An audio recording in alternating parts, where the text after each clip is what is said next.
Apakah sholatnya diterima Pak Ustadz? Sholatnya masih bolong-bolong. Ini.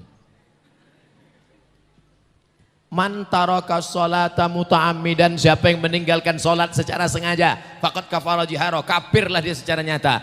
Kalau atasanmu nelpon bukan main, ya Pak sebentar Pak, ya Pak sebentar Pak, ya Pak sebentar Pak, ya Pak sebentar Pak, ya Pak sebentar Pak. Tapi kalau Allah yang memanggil, hayya 'alas shalah, kau aja duluan lah. Saya sebagai pimpinan tidak peduli kepada atasan, tidak peduli kepada siapapun. Kalau sudah azan berkumandang, saya harus sholat berjamaah. Kapolda Sulawesi Selatan. Bangga kita, berseragam mereka. Bapak-bapak polisi, bapak-bapak tentara, kok tak perlu ceramah. Polisi tentara tak perlu ceramah. Cukup dengan seragamnya datang sholat berjamaah. Allahu Akbar. Apa kata ibu-ibu dari atas? Nak, tengok tuh. Tentara sholat, polisi sholat, bapak kau tak sholat.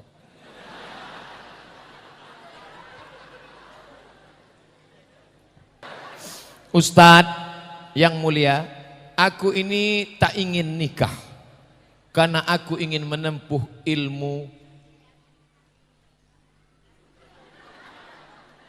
Pokoknya dia tak mau nikah. Orang yang tidak mau nikah itu perlu kita periksa. Sedangkan yang sudah nikah nih aja mau nikah lagi. Kenapa dia tak mau nikah? Apa masalah dia? Kalau dia kena penyakit inin artinya impoten. Senapan angin tak meletup.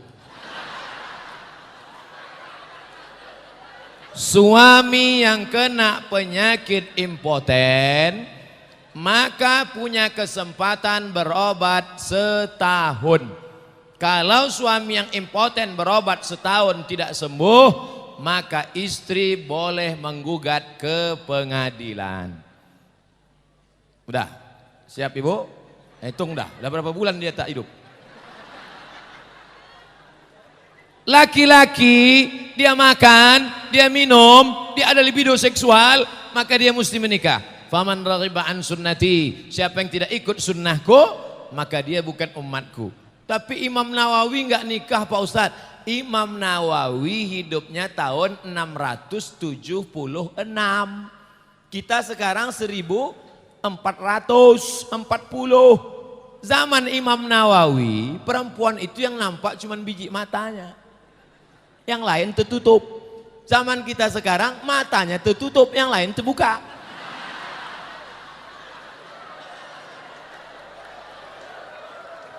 Jadi kalian anak-anak muda, ku nasihatkan kalian menikah. Mudah-mudahan anak-anak muda yang belum dapat jodoh dimudahkan Allah jodohnya. Jangan kalian hidup tak mau menikah. Di kampung kami ada masjid diimami oleh anak muda, belum kawin dia. Sahkah bila anak muda itu mimpin sholat berjamaah? www.youtube Somad, tulis di search Somad syarat imam, enter 14 syarat imam. 1, 2, 3, 4. Nomor yang ke-14 nikah. Jadi kalau imam itu maju ke depan, yang pertama pemimpin, yang kedua paling paham Quran, yang ketiga paling banyak hafalan, sampai bawah. Yang nomor yang ke-14 sudah nikah. Jadi nikah itu yang ke-14. Di tempat saya pun sama Bapak Ibu. Bulan Ramadan banyak santri tahfiz Quran jadi imam. Anak tahfiz Quran di pesantren hafal Quran jadi imam. Makmum mempermasalahkan, Ustaz Somad, iya, itu anak muda itu udah nikah atau belum? Pak, nikah nomor 14. Dia memang belum nikah tapi 30 juz dalam kepalanya. Kau udah 2 kali nikah belum juga hafal juz amma. Nikah itu ada. Masalah nikah tak nikah bukan tak ada dalam syarat imam, tapi nomor 14. Maka nanti kalau ada imam muda, kalau Anda anak muda jadi imam hafal Quran, jangan kau permasalahkan. Kau datangi dia. Kau anak muda? Iya. Kau belum nikah? Belum. Datang ke rumah, mau kunikahkan kau dengan anak gadisku. Begitu, jangan dipermasalahkan dia. Insya Allah dia akan menjadi menantumu dari rahim yang suci anak gadismu, dari anak lajang yang hafal Quran. Akan lahirlah generasi-generasi Muhammad sallallahu alaihi. Semoga Ustadz Abdul Somad dalam lindungan Allah, amin. Doa orang nunukan inilah yang membuat saya selamat sampai sekarang. Begitu tadi masuk ke dalam speedboat, dikasih saya pelampung, berarti ini akan tenggelam.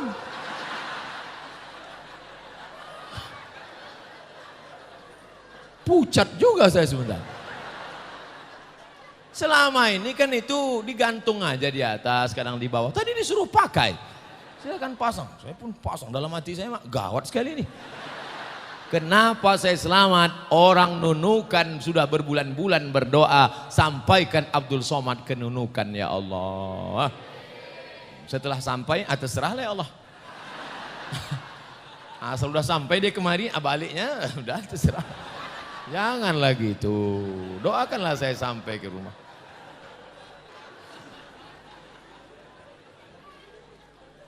Assalamualaikum warahmatullahi wabarakatuh. Waalaikumsalam. Mohon penjelasannya Pak Ustadz. Jodoh, rezeki, mati, Allah yang menentukan. Apakah manusia bisa merubahnya? Bagaimana dengan takdir? Takdir ada yang bisa berubah, ada yang tidak bisa berubah. Ada yang kita disuruh memilih, ada yang dipilihkan Allah. Abdul Somad menjadi orang Melayu Sumatera. Itu saya memilih atau Allah yang memilihkan? Andai dulu boleh milih, Abdul Somad, kau mau jadi apa? A. Arab, B. Batak, C. Cina. Tentu saya mau jadi orang Cina. Macam Jet Li lah saya sekarang. Ayah, cincai-cincai lah. Tapi ini nggak bisa milih. Ketika malaikat membawa roh, maka roh dikirimkan ke perut sesiapa kehendak Allah. Dimasukkan ke dalam perut orang Makassar, agak kareba. Dimasukkan ke dalam perut orang Jawa. Pripun kapare Pak Api? Wis pirang-pirang dina orang teko kene ya. Masuk ke dalam perut orang Sunda. Kumaha atuh damang. Masuk ke dalam perut orang Minangkabau. Baakawa kini ala lamo alun baswo ambo. Masuk ke dalam perut orang Batak Sumatera Utara. Biado alak ita sesudena. Oh lo masude. Ini kita nggak bisa milih. Masuk ke dalam perut orang Cina. Itulah dia Ustadz Felix Xiao. Masuk ke dalam perut orang Batak Tapanuli Utara. Itulah dia Ustadz Nabawan. Masuk ke dalam perut orang Sulawesi Utara. Itulah dia Ustadz Yahya Walone. Ini nggak bisa milih. Tapi antara taat dengan maksiat, bisa nggak milih? Bisa. Siang ini pilihannya antara dua. Jalan-jalan di pantai sama pacar atau pengajian? Jalan-jalan di pantai sama pacar atau pengajian? Jalan-jalan di pantai atau pengajian? Pilih antara dua.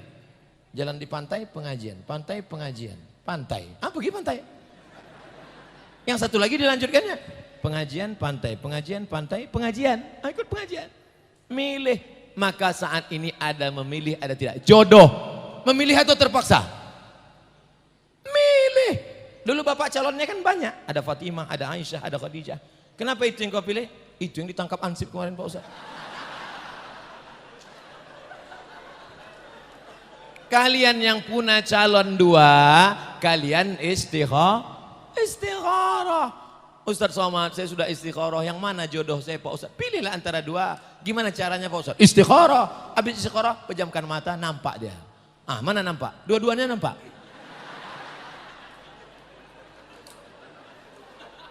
Saya ceramah ini antara ceramah berdiri dengan duduk, milih atau terpaksa? Milih. Kenapa Ustaz tak duduk? Tak ada kursi.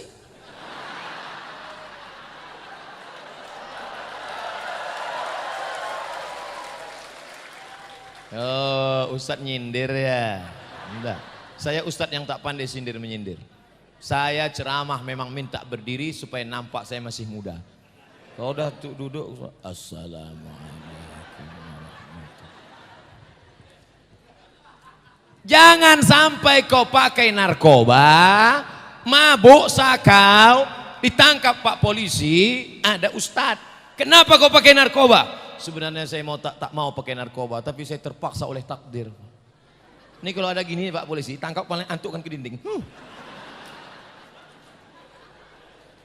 Jangan sampai anak gadis hamil 2 bulan, 3 bulan, pulang ke rumah, ditanya sama bapaknya, kenapa kau hamil? Bapak jangan marah Pak, ini sudah takdir Tuhan. Dulu waktu kau dibonceng pacarmu, check in ke dalam hotel, buat maksiat, kau dalam keadaan sadar apa tidur? Sadar, dikasih Allah akal, dikasih Allah hati. Wa nafsin wa ma sawaha, demi jiwa dan penciptaannya. Fa'alhamaha fujuraha wa taqwaha. Ada jalan fujur, ada jalan takwa. Qad aflaha man zakkaha wa qad khaba man dassaha. Beruntung orang yang mensucikan hati dan jiwa, bersalahlah orang yang buat dosa. Ini jalan Allah. Mau belok ke neraka silakan, mau masuk ke surga silakan. Faman syaa falyu'min, siapa yang mau silakan beriman. Waman syaa falyakfur, siapa yang mau silakan ingkar. Kita diberikan mata, diberikan telinga, diberikan otak, diberikan hati. Pilihlah jalan Allah. Semua siang ini mendapatkan jalan ihdinas siratal mustaqim.